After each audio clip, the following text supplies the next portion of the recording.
Namaskar, dear students. I think you are completely fine. And today we are going to start another new lesson, lesson number 13. After the break of so many days relating to Durga Puja and Lakshmi Puja, we have started our lesson once again. It is lesson number 13, The Man Who Planted Trees, written by Jean Giono. Jean Giono was actually a French author. He was born in the year of 1895 and died in the year of 1970, and who wrote works of fiction mostly set in the Provence region of France. আচ্ছা, আমি বাংলাতেই বলছি, দেখো তাহলে বুঝতে সুবিধা হবে তোমাদের। তিনি Jean Giono, the man who planted trees, তিনি লিখেছিলেন। 1895 সালে তার জন্ম হয়েছিল আর তিনি পরলোক গমন করেন 1970 সালে। তিনি আসলে একজন ফ্রেঞ্চ রাইটার ছিলেন, অর্থাৎ ফ্রান্সের একজন লেখক ছিলেন, যিনি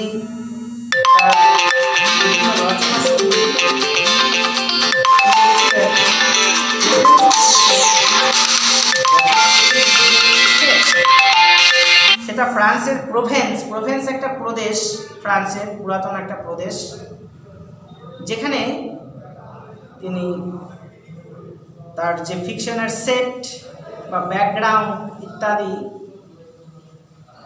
সেই প্রভেন্সকে সেট করে তিনি লিখতেন। প্রভেন্সকে বেস করে তিনি অনেক তার লেখায় তিনি লিখেছিলেন।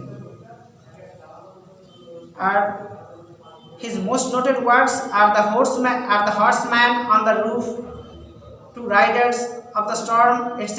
এগুলো হচ্ছে তার মানে খুব ফেমাস সব রাইটিং, যেগুলো বললাম, the horseman on the roof আর হচ্ছে the two riders of the storm. The present text is adapted from his famous work of the same name, which has been translated into English by Peter Doyle. আর এই যে টেক্সটটা আছে, গল্পটা, এই গল্পটা তার একই নামের আর একটা গল্প থেকে নেওয়া আছে, the man who planted trees. গল্পটা আজকে আমরা ফার্স্ট পার্টটা শুরু করব। দেখো সবাই খুব অ্যাটেন্টিভলি দেখতে হবে, শুনতে হবে। গল্পটা আগে খুব ভালো করে পড়ে নিতে হবে। আমরা অনেকে হয়তো পড়েও ফেলছি, এটা কোশ্চেন আনসারও সলভ করে ফেলছি, ঠিক আছে, কিন্তু কোশ্চেন আনসার এগুলো আছে, অবশ্যই এগুলো দেখতে হবে, কিন্তু তার আগে অবশ্যই গল্পটা আমাদের খুব ভালো করে পড়তে হবে, তাছাড়া কিন্তু হবে না। দেখো আমি পড়ছি, শোনো একটু ভালো করে। বলছি, about 40 years ago I went on a long hike through hills absolutely unknown to tourists in that very old region where the Alps penetrate into Provence. মিনিংটা দেখো, বলছি আমি একটু ভেঙে বলছি, তাহলে তোমাদের বুঝতে সুবিধা হবে। বলছে প্রায় 40 বছর আগে I went on a long hike, আমি একটা দীর্ঘ পদযাত্রায় বেরিয়েছিলাম বা গিয়েছিলাম, এটা বলতে পারি। কোথায় সেটা? Through hills absolutely unknown to tourists. বলছে পার্বত্য পাহাড়ি অঞ্চলের মধ্য দিয়ে আমি গিয়েছিলাম, আর যেটা সেই জায়গাটা কিন্তু যারা ট্যুরিস্ট অর্থাৎ যারা পর্যটক আছে তাদের কাছে একদম পুরোপুরিভাবে অজানা ছিল। সেই অঞ্চলের মধ্য দিয়ে আমি গিয়েছিলাম দীর্ঘ পদযাত্রায়। কবে সেটা, মানে কতদিন আগে? সেটা হচ্ছে প্রায় 40 বছর আগে, এরকম বলছি। In that very old region where the Alps penetrate into Provence, আর সেই রিজিয়নটায় কি হচ্ছে, সেটা খুব পুরনো একটা রিজিয়ন, অঞ্চল, খুবই পুরনো অঞ্চল, যেখানে অ্যালপস পর্বতমালা ভেদ করে গিয়ে কোথায় গিয়েছে, সেটা প্রোভেন্স প্রদেশে পড়েছে, ভেদ করে গিয়েছে প্রোভেন্স প্রদেশে, ফ্রান্সের যে প্রোভেন্স প্রদেশ আছে সেখানে প্রবেশ করেছে অ্যালপস পর্বতমালা।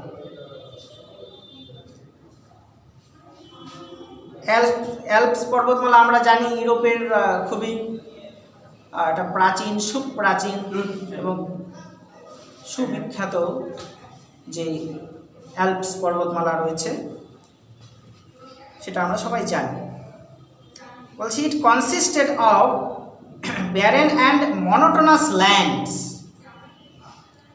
অর্থাৎ সেই জায়গাটায় কীরকম ভূভাগ কীরকম ছিল, জমি জমাট কীরকম ছিল, খুবই ব্যারেন অ্যান্ড মনোটোনাস। একটু আগে আমরা ব্যারেন মিনিংটা জানলাম, কি জানলাম, যে অনুর্বর, ফ্রুটলেস, কোনো রকম ফসল যেখানে জন্মায় না সেই জায়গাটাকে বলা হচ্ছে ব্যারেন, BARREN, ব্যারেন। আর মনোটোনাস ল্যান্ডস, আর একদম একঘেয়েমি, পুরো বোরিং একদম, ঠিক আছে, সেই জায়গাটা কিন্তু এরকম।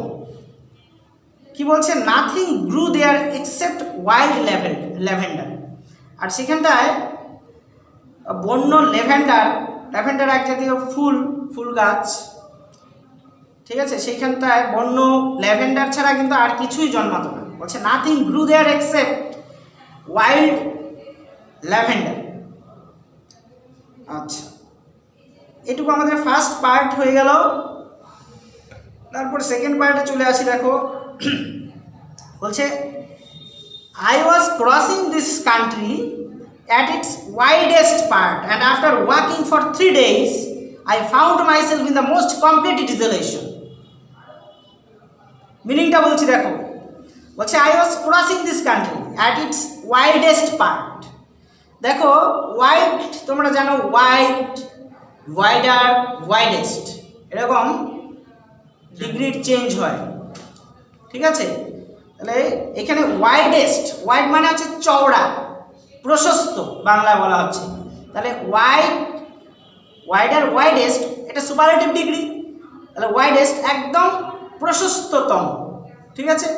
ব্যাস, সেই যে জায়গাটা, যে I was crossing this country, অর্থাৎ আমি সেই জায়গাটা, সেই দেশটা আমি পার হচ্ছিলাম। কোন পাশ দিয়ে পার হচ্ছিলাম? অ্যাট ইটস ওয়াইডেস্ট পার্ট, এর যে একদম প্রশস্ততম অংশ রয়েছে, ঠিক আছে, সেই অঞ্চল দিয়ে কিন্তু আমি ক্রস করছিলাম, পার হচ্ছিলাম, ঠিক আছে। কোনো দেশের ম্যাপ যদি আমরা দেখি, দেখো হয়তো উপরটা, আমাদের দেশটার কথাই ভাবো, দেখো উপরটা কিন্তু একটু সরু হয়ে আছে নর্থ, আবার মাঝখানটা চওড়া আছে, একদম ওয়াইডেস্ট দেশের মাঝখানটা কিন্তু ওয়াইডেস্ট আমাদের। আর আবার যদি দক্ষিণ দিকটা দেখি, সাউথ ইন্ডিয়া, তাহলে দেখবো ওইটাও আবার ন্যারো হয়ে গেছে, ঠিক আছে। তাহলে আমাদের মাঝখান, ভারতের যে মাঝখানটা, সেটা কিন্তু widest part of the country, আমরা এটা বলতে পারি। আর এইখানটায় যিনি ন্যারেটার যাচ্ছিলেন যে অঞ্চল দিয়ে, সেই অঞ্চলের ওয়াইডেস্ট পার্ট দিয়ে তিনি যাচ্ছিলেন। জাস্ট আমাদের দেশের এক্সাম্পলটা তোমাদেরকে বোঝানোর জন্য আনা হলো, ওয়াইডেস্ট ব্যাপারটাকে বোঝানোর জন্য। যাই হোক, সেই যাচ্ছিলাম, আমি পার হচ্ছিলাম ওয়াইডেস্ট পার্ট দিয়ে, প্রশস্ততম অংশ দিয়ে অঞ্চলের। And after walking for 3 days, আর 3 দিন ধরে হাঁটার পর কি হলো, I found myself in the most complete ডিসোলেশন। আমি নিজেকে কোথায় খুঁজে পেলাম? একদম পুরোপুরিভাবে যে ডিসোলেশন, অর্থাৎ নিঃসঙ্গতা, লোনলিনেস, ডিসোলেশন মানে একাকিত্ব, সেই পরিস্থিতির মধ্যে আমি কিন্তু আমাকে খুঁজে পেলাম 3 দিন হাঁটার, এই কথা বলছে ন্যারেটর। তারপর কি বলছে, I was camped next to an abandoned village. অর্থাৎ আমি কোথায় ক্যাম্প করলাম? ক্যাম্প, CAMP, ক্যাম্প, এটা নাউনও হয় আবার ভার্ব হয়। এখানে এটা ভার্ব হিসেবে ইউজড আছে, ভার্বের 3 নম্বর ফর্ম। বলছে I was camped next to an abandoned village. অর্থাৎ একটা অ্যাবেন্ডন্ড মানে আমরা জানি পরিত্যক্ত, অ্যাবেন্ডন, ডিজার্টেড, DESERTED, ডিজার্টেড বা অ্যাবেন্ডন, পরিত্যক্ত বলা হচ্ছে বাংলায়, যেখানে কেউ থাকে না, বাস করে না, ঠিক আছে, সেই জায়গাটাকে আমরা বলছি পরিত্যক্ত। তাহলে আই ওয়াজ ক্যাম্পড অর্থাৎ আমি আমার ক্যাম্প করেছিলাম বা শিবির করেছিলাম। শিবির একটা অস্থায়ী যে বাসস্থান, সেটাকে বলা হচ্ছে ক্যাম্প, অস্থায়ী বাসস্থান, টেম্পোরারি যেটা, সেটা একটা পরিত্যক্ত গ্রামের পাশেই কিন্তু আমি ক্যাম্প করেছিলাম বা আমি আমার শিবির করেছিলাম। এরকম I had used the last of my water the day before and I needed to find more. কি বলছে? I had used the last of my water the day before, অর্থাৎ আমার জলের যতটুকু ছিল সেই শেষ অংশটুকু কিন্তু আমি ব্যবহার করে নিয়েছিলাম। সেটা কবে? দ্য ডে বিফোর, আগের দিন, গতকাল, yesterday, the day before. And I needed to find মোর, এবং আরও আমার খোঁজার কি প্রয়োজনীয়তা আছে। সেটা ওনার তো দরকার ছিল না এটা, কারণ জল ছাড়া তো আর কেউ বাঁচতে পারবে না কেন, কিন্তু সেখান থেকেও তাকে কিন্তু জল সেটা বের করে নিতে হবে, তাছাড়া কিন্তু তার বাঁচার কোনো রসদ থাকবে না, কারণ তৃষ্ণা মেটাবার একটা ব্যাপার থাকে। তারপর বলছে this ruined houses of the village made me think that there must at one time have been a spring or a well there. This ruined houses of the village অর্থাৎ গ্রামের সেই রুইন্ড হাউসেস, ধ্বংসপ্রাপ্ত, ruined মানে হচ্ছে ধ্বংসপ্রাপ্ত, নষ্ট হয়ে গেছে, শেষ হয়ে গেছে, এরকম যে বাড়িগুলো রয়েছে সেগুলো মেড মি থিঙ্ক, আমাকে ভাবিয়ে দিয়েছিল। কি ভাবিয়ে দিয়েছিল? যে that there must at one time have been a spring or a well there. আমাকে এটা ভাবিয়ে দিয়েছিল যে এক সময় ওখানটায় কিন্তু একটা ঝর্ণা অথবা কুয়ো ছিল, অবশ্যই ছিল। তা না হলে পরে লোকজন কিভাবে বাস করবে? জল না থাকলে আমরা কি বাঁচতে পারি? তাহলে অবশ্যই না। তাহলে ওখানকার লোকেরাও কিন্তু সেই যে ওখানে স্প্রিং যে ছিল বা ওয়েল ছিল, কুয়ো, ঝর্ণা বা কুয়ো, সেগুলোর জল ওনারা অবশ্যই ইউজ করতেন, ব্যবহার করতেন। ঠিক আছে। আর ওই লাইটটা অফ করে দাও তখন দা, ওই লাইটগুলো অফ করে দাও, শুধু ওইটাতে রাখো। তারপরে দেখো বলছে this ruined houses of the village, এটা তো হয়ে গেল, আমরা পড়ে নিলাম। বলছে there was indeed a spring but it was dry. আর মানেটা হচ্ছে এরকম যে ওখানটায় কিন্তু আসলে একটা ঝর্ণা ছিল, বাট ইট ওয়াজ ড্রাই, কিন্তু ওটা কীরকম ছিল?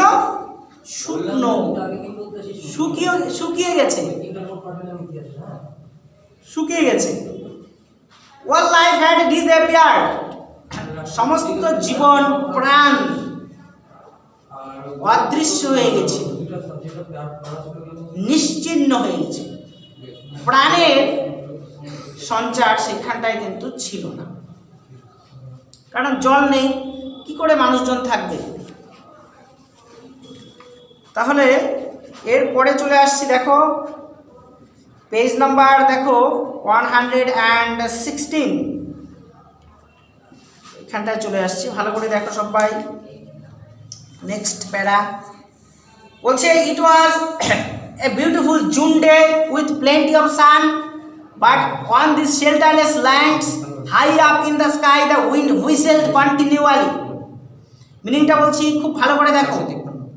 বলছি it was a beautiful June day with plenty of sun, অর্থাৎ এটা কীরকম ছিল? খুব সুন্দর একটা জুন মাসের একটা সুন্দর দিন ছিল, রৌদ্র ঝলমলে সুন্দর একটা দিন ছিল। কিন্তু but on this shelterless lands, কিন্তু বলছে ল্যান্ডসগুলোকে বলা হচ্ছে শেল্টারলেস, আশ্রয়হীন।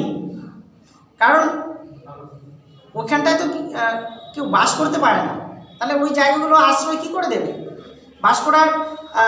বাস করার পরিস্থিতি নেই, তাহলে তাই এগুলোকে বলা হচ্ছে শেল্টারলেস, আশ্রয়হীন যে এই জায়গাগুলো রয়েছে সেখানে কি হয় দেখো, high up in the sky, আকাশের অনেক উঁচুতে, এই জায়গাগুলো আকাশের অনেক উঁচুতে, কারণ এগুলো হচ্ছে সব হিল রিজিয়ন সব একদম পাহাড়ি এলাকা, পার্বত্য এলাকা, ঠিক আছে? তাই বলছে high up in the sky, the wind whistled continually, আর বাতাস বইছিল কীরকমভাবে? শো শো করে বাতাস বইছিল, অনবরত, ক্রমাগত, কন্টিনিউয়ালি বাতাস বইছিল, শো শো করে বইছিল।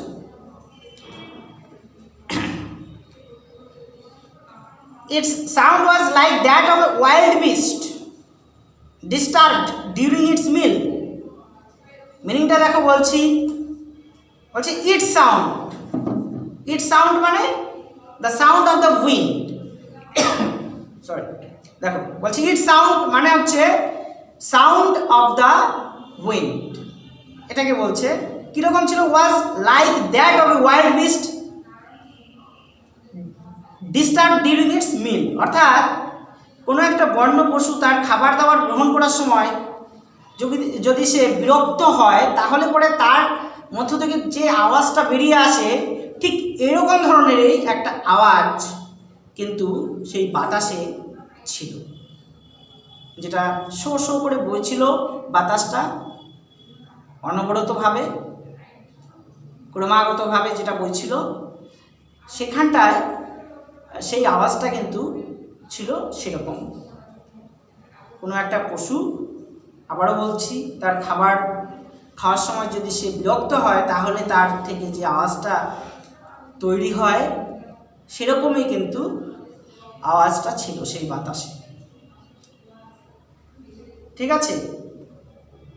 এখন দেখো আমরা এই ইউনিটটার লাস্ট প্যারাতে চলে আসব, একটু ভালো করে দেখবে। বলছে I had to move my camp, বলছে I had to move my camp, তার মানেটা হচ্ছে আমার যে ক্যাম্প, আমার যে শিবির, সেই শিবিরটাকে আমার মুভ করতে হয়েছিল, সরানোর দরকার ছিল। তিনি তার সেই টেম্পোরারি যে বাসস্থান, সেটা তো অবশ্যই তিনি সরাবেন, তাহলে ওইখানটাতে তিনি আর থাকতে পারবেন না। বলছে আফটার 5 hours অফ ওয়াকিং, 5 ঘন্টা ধরে হাঁটার পর কি হলো? I still hadn't found water and nothing gave me hope of finding any. বলছে after 5 hours of walking, 5 hours of walking অর্থাৎ 5 ঘন্টা যাবত বা 5 ঘন্টা ধরে হাঁটার পর কি হলো? I still hadn't found water, আমি তবুও কিন্তু কোনো জলের সন্ধান পাইনি, কোনো জলের খোঁজ আমি পাইনি। And nothing gave me hope of finding any, আর খুঁজে পাওয়ার যে একটা আশা, সেই আশাও কিন্তু কোনো কিছুই দেয়নি, সেই আশাও কিন্তু আর দেয়নি, কিছুই দেয়নি সেই আশা, যে আর খুঁজে পাবো জল, সেই আশাও আর পাওয়া যায় না। তাহলে আমাদের the man who planted trees composed by Jean Giono, এটার ফার্স্ট পার্ট কিন্তু আমাদের আজকে কমপ্লিট হয়ে গেল। আর যদি এখান থেকে তোমাদের কিছু জিজ্ঞাসা করার বিষয় থাকে, তাহলে এখনই জিজ্ঞাসা করতে পারো, ঠিক আছে?